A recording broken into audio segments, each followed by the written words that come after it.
Америкийн нэгдсэн улсын ерөнхийлөгч Дональд Трампын гадаад орнуудтай хийх худалдааны тарифыг гадаад харилцааны гол зэвсэг болгосоор удаж байгаа.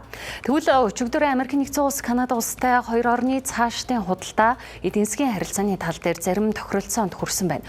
Тухайлх юм бол 15 жил гацаанд ороод байсан Keystone XL газрын цусны хоолой өрүүлжлэх болжээ.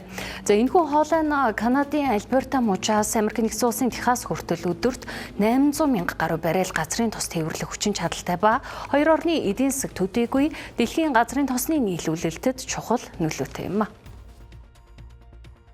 Америкийн нэгдсэн улсаас ногдуулахаар зэхэж байсан шинэ гаалийн татвар нь Канадын 20 орчим тэрбум Америк долларын өртөг бүхий импортын бараа бүтээгдэхүүнийг хамарч мод, дарс, сүүн бүтээгдэхүүн зэрэг салбаруудад хүнд цохилт өгөх эрсдэлтэй байсан юм.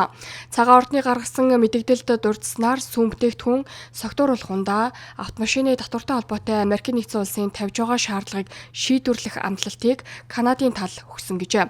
Мөн Америкийн нэгдсэн улсын худалдааны төлөөлөгчийн газраас уг тохиролцоонд Америкийн бараа бүтээгдэхүүнийг Канадын зах зээлд бүрэн нэвтрүүлэх, эдийн засгийн аюулгүй байдлыг хангах, дижитал худалдааны уялдаа холбоог сайжруулах асуудлууд багтаж байгааг мэдээлсэн байна.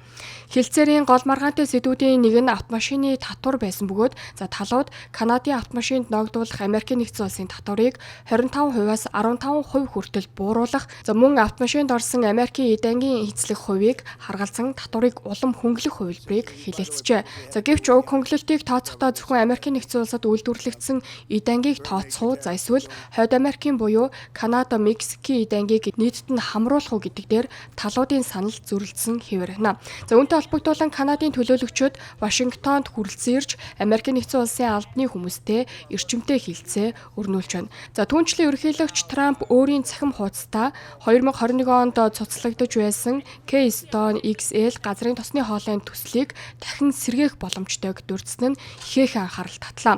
Энэхүү төсөл нь Канадаас Америкийн нэгдсэн улсын боловсруулах үйлдвэрүүд рүү түүхийн эд нийлүүлэх стратегийн ач холбогдолтойч өмнөх ерөнхийлөгч Жо Байдены үед байгаль орчны эсэргүүцлийн улмаас зогсож байсан юм.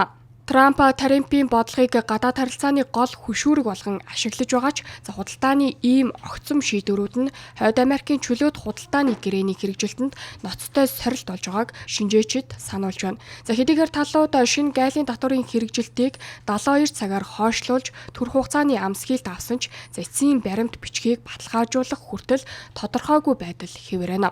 Америкийн нэгдсэн улс Канадтай худалдааны алдагдлаа багасгах хатуу зорилт тавьж байгаа бол Канадын зүгээс хэд буулт хийсэн тохиролцоо хийхээс сэргийлж байгаа юм.